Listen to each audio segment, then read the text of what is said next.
আমাদের জীবনে আমরা সকলেই সুখী হতে চাই, তাই না? এই সুখের একটা 50-40-10 রুল আছে।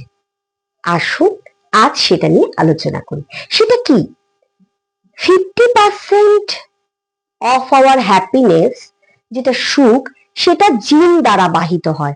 অর্থাৎ আমাদের ফ্যামিলি কেমন সুখী বা আগের মানুষরা কেমন ভালোভাবে কাটিয়েছে, হাসি খুশি ভাবে কাটিয়েছে, সেইটা আমাদের জিন দ্বারা বাহিত হয়। 40% যেটা হচ্ছে আমাদের বিভিন্ন কাজকর্ম, বেঁচে থাকার উদ্দেশ্য, ছোটখাটো হ্যাবিট, সেগুলো প্রভাবিত করে।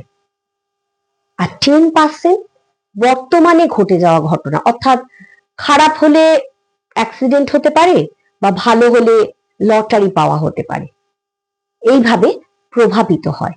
এবার যদি আমরা ভালো করে ভেবে দেখি, এই যে 50% আর 10% অর্থাৎ 60% যেটা ফ্যামিলি দিয়ে বাহিত হয় এবং বর্তমানে ঘটে যাওয়া কিছু ঘটনা, এটাকে কিন্তু আমরা কন্ট্রোল করতে পারি না। আমরা কোনটা পারি? আমরা পারি হচ্ছে এই 40%টাকে।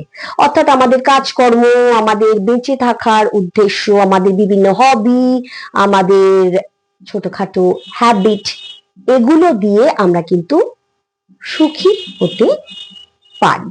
তো হ্যাপিনেস ইজ আ চয়েস, যদি আমরা এটাকে মেনে নিই এবং সুখের 50-40-10 ফর্মুলাটা মাথায় রাখি, আমরা কিন্তু সুখী হতে পারবো। ভালো থাকুন।